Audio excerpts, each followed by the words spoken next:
this video, I'm going to show you how to save your race day photos from, well, pretty much any website, but in this example we're going to be using Finish a Pic. Now, say you run Rock and Roll San Diego Marathon, you put your bib number in. Hello Lorna Tan Friedrich, that's me, yes, of course. And you're looking at your photos, you're like, oh, there's some watermarked things, but wouldn't it be cool if we could save these to our computer?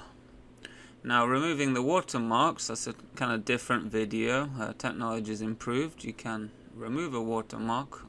It's not in the scope of this video. However, I will show you how to save these images. And similar websites work a lot the same. So, these are all my photos. Let's click one. Now, the picture doesn't really get any bigger, as you can see. So we're using Google Chrome here. So with Google Chrome, press F12 on the keyboard. You'll see this window pop up here. Sometimes it pops up on the side. It's no big deal. You click the three dots. You can dock it wherever you want. I have it docked at the bottom. Now, press this little button here on the left, and that allows you to select any element on the page. We click the picture. When we click the picture, we highlight the HTML element here, which is an image. And inside the image is a required URL, which is here. We click here. Very simple, there's our image. Now, you might be asking, why can't we right click? Well, right click's disabled. They do that on purpose because they don't want you to save the images. Now, let's get the next one. So let's put our bib back in. And say we want to get this next one. Some websites have this cool scroll feature where you can actually scroll across. It makes it a lot easier. We do the same again. Click this, click the element, click the link. And that's just there. Now, this is our first image we had here. This is our second one. Do you notice a pattern? Well, the answer is the JPEG number here of the file name. Every time they take a picture, it increments by 1. You can see 39, 40. All websites will be different, but you will notice a pattern the more links you gather.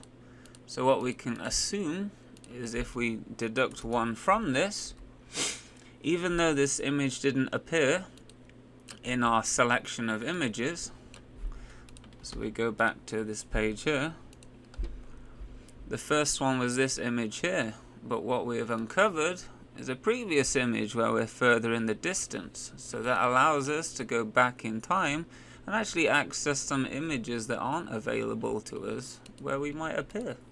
We can even go further back and go 37. And there we can see ourselves way in the distance. Alternatively, we could bring it forward, so 5 images later, we can see ourselves crossing the finish line. And once you have these, you have the links for these images, we can actually right click and save them now, because we don't have this page here where right click has been disabled. We're actually opening the JPEG in this case in a whole new window, and then we don't have that kind of disable right click thing going on. So we can actually just save this to our drive and be on our way. With this website, as the numbers increment to access the next picture, we just increment by 1, save it, increment by 1, save it, etc., etc. Now that works when, say this is a finish line camera, so this camera will increment all its pictures by 1. You can see the camera is stationary, it takes pictures of the finish line. You might have a camera right here. Again, this is the finish line, you can tell it's the same camera, but the JPEG sequence will be different because it's a different camera. That's how cameras work. So if we look at this URL here, and then go to the next one, which is here. So click that. There we go. So this is a different camera. I think I ended up clicking the same one again. Little bit fiddly. There it is, 198. So these are the two images. You can see the JPEG increments by 1, but it's a totally different number than this camera over here. You see this is 203938, this is 081. It is just a different camera, but you can see it increments by 1. So what we could do is deduct 1 from this and see if we can see ourselves further back. No, it's just some guy with his fist in the air, that's okay. But we can also go one forwards. See if we appear in there. There. So there's an image that doesn't exist, which we've uncovered. And you can save that the same way. Right there. And again, this is a different camera, these two here. So again, same process. This is a different camera, so you'll need to look into this one. And again, there's a different camera here, which is a zoomed in shot of the finish line. So you can use the same technique for all of those. But one last thing I'll leave you with is a different method on how to do this. It's a lot easier, depending if you have the right browser. For example, I'm on Windows. This is Internet Explorer, good old-fashioned Internet Explorer. You can see they don't make the website for Internet Explorer. It looks horrible, doesn't it? But it supports it. Now, the thing about Google Chrome is, well, let me explain how websites work. You go to a website, press enter. What happens is all this information gets saved locally to your computer. That's how the internet works.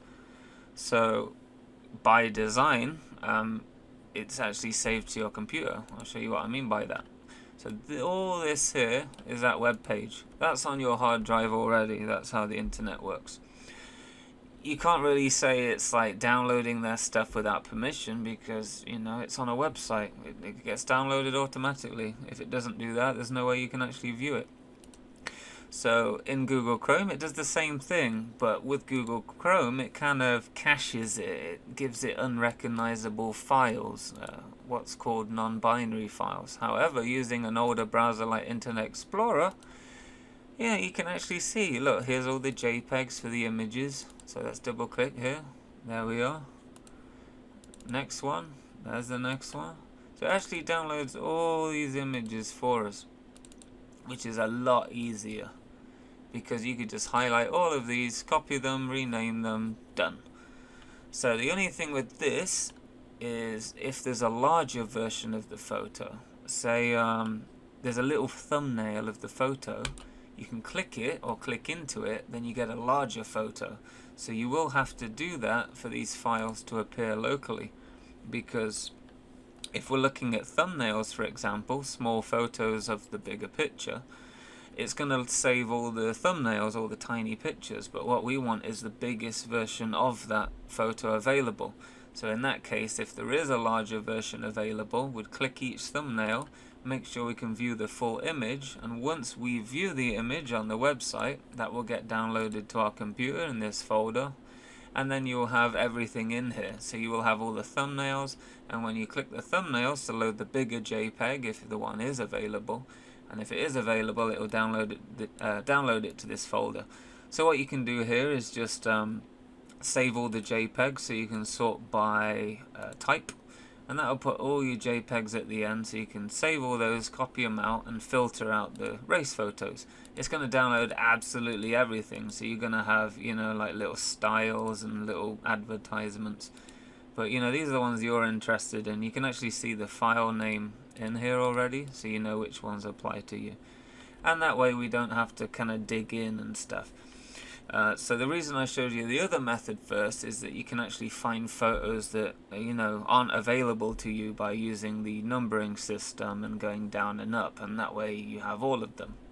This method is kind of quick and dirty if you just want them, and it's just another method anyway. So I hope this helped you, and thank you for watching.